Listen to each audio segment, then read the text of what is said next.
Hello, guys. It's Shane Davis, 20-year comic book veteran. I'm here with another beautiful, lovely, sometimes will make me a sandwich wife of mine, Yanzi Lynn. And we're here today to talk a little bit about decimated DC as there is a comic book shortage. Here we go.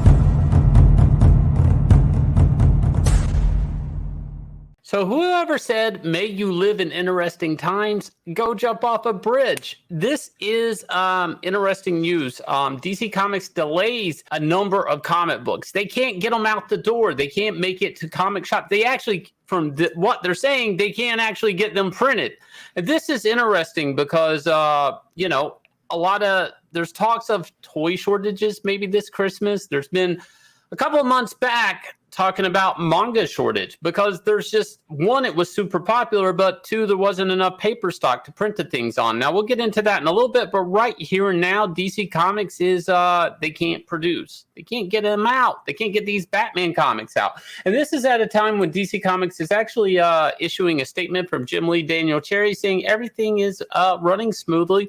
They're in a bit of a transition with Discovery, which we don't even know where Discovery's going to land on what they want to do with the comic book company. Did they even want a comic book company, or do they just want the copyright for Batman, Superman, and so forth? So this is a statement that is being issued by the DC marketing manager, Albert Ching. DC faces an unprecedented strain on the global supply chain, affecting all of us in the comic industry and beyond. Up to this point, we've been able to keep delays and shortages to a minimum. But with recent notifications about COVID-related port closures, international and domestic flight delays, workforce shortages, and the severely allocated paper supplies, we are unable to continue to manage the situation without disruption. So they had to revise the release dates for 28 upcoming single issues and 5 collected editions. That is an interesting thing to happen because if you look at some of the single issues that are being affected, you would say that these are actually books that are considered popular. Look at that. Can you imagine the Green Lantern Annual being delayed? Or Batman Catwoman, which is supposedly selling very well right now.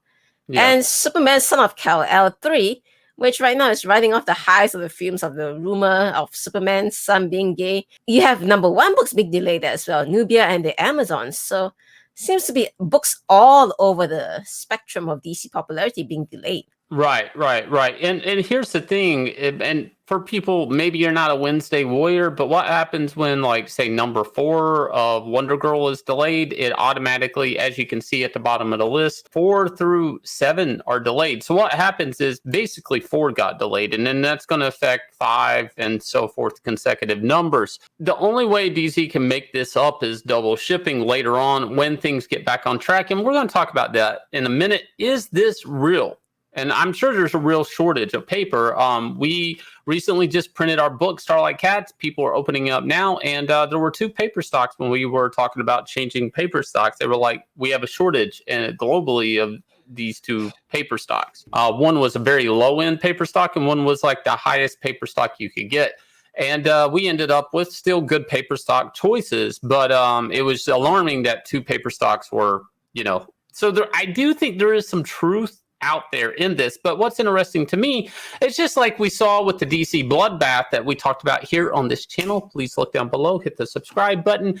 Is it possible that a corporation, and we're seeing this more and more, not just in comics, but all around, does a corporation take a situation sort of as a shutdown and try to make some cuts? Try to, make the profits look a little bit better, like it's a good excuse to fire some people, to let go some people. We saw this also with companies like Kickstarter. It was a good time to get rid of the old union, to get rid of Camilla Zong, things like that. So where I'm going with this is, if this isn't true, if the paper shortage and shipping isn't true, which it could be, but I'm just going to play the other side of the field, is this an excuse to go digital?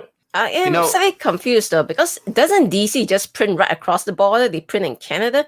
So when you talk about things like port shortages and all that stuff, it doesn't really apply, does it? Most of the comics are actually, I think, come from Quebec, maybe. A lot of it's from Canada. So a lot of it's still like, I don't think these issues apply. Now, when we go down to the bottom and we see some omnibus and stuff, for my years in publishing, I'm going to explain these big books that aren't time sensitive, that the material's already there. 9 times out of 10, they do get them printed overseas, like in China, and they get slow boated into the US.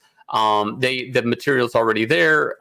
It takes about 3 months to get these things made, but it's easier than shipping by plane because they weigh so much. Whatever. This is very common. So these books, I do understand that there's a shortage of this type of omnibus, these big hardcover trades, anything with a hardcover. Usually the hardcovers have to be manufactured on their own, and then the guts are glued together. That's how you end up with basically soft cover editions and hardcover editions of these original graphic novels or collected editions such as this. Now, that part I believe. The single issues, I'm having a harder time to believe because the way these single issues are put together, they're rarely done. Usually at 2 weeks, about 2.5 weeks, the issue's done. It's already in the stores. There's no time to get this stuff from China. So this isn't an issue of these things shipping from China. These things are usually coming in from like Canada or Quebec or things like that. So I don't think the excuse holds here. And actually, I'm not so sure if they're just trying to stretch a problem with maybe the omnibus, hypothetically, around a bunch of single issues because the company wants to go digital. And this was the thing that happened in the original shutdown. DC Comics said, Diamond shutting down. We can't stop everything. We're going to go ahead and go forward digitally. And retailers would bitch. Of course they did. And they end up shutting down the Facebook group because of it. But they were saying, we'll catch up with you and give you the issues that you're owed at when Diamond opens back up and so on and so forth. So they obviously wanted to do that then in the original shutdown, right before the original DC Comics bloodbath. So here we go into the winter. Hypothetically, things are going to, people are going to get sick, so on. Things are going to shut down. So how do you do this? You don't say you're going to go digital first. You just say these books aren't going to ship. And there's a problem and there's a delay. And again, guys, this is a hypothetical. I'm just saying this is a potential situation. A lot of retailers are like, well, dadgum, we're not getting the books anyways. And then a bunch of fans are going to say, well, I'm not getting these books from DC Comics. Oh, my God. This is arguably half their line of books. And then the fans are going to, DC Comics' next step is to say, look, we have to give these books to the fans, comic shops, boom, digital first. That's if this isn't true. I'm just saying it's a possibility that the company could be using this to inch forward into digital. Period. Yeah. Digital first, at least. That doesn't mean they'll abandon print. You have to understand the companies would make potentially more money if they just went digital first. Well, let's look at it from the other side of the world, though. So publishers, retailers comment on current manga shortages. This is the interesting thing, though. The manga shortage is not happening in Japan, at least not what I'm aware of. They still publish their weekly, monthly collections. There are no issues with that. In USA, though, the issue is when they sell those consolidated issues that you buy on the shelves. And then they say, well, that's the problem. They say manga sales spiked during the pandemic, and it's almost impossible to get replacements right now. And these are the reasons they cited for the issues, which is paper shortage, pallet shortage, carton shortage, employee shortage, truck driver shortage, and container shipping and port issues for those books that are printed overseas. Now, if you want to talk about all these shortages, if there's a shortage in the States, which is arguably one of the biggest buyers of all these commodities of raw paper stock and so on and so forth, surely Japan will also have that issue, right? But we're not hearing the issue from within Japan itself. All books are still being printed on time. And yeah, so that's why it becomes a bit of a question of really how bad is the situation? Is it just a United States thing? Or is it really a global issue exactly at this point? Right. And we're going to find out with, there's rumblings that there's going to be a toy shortage this Christmas. So you kind of hear about a lot of shortages hypothetically up in the air. I hear this from toy forums and things like this. Who knows?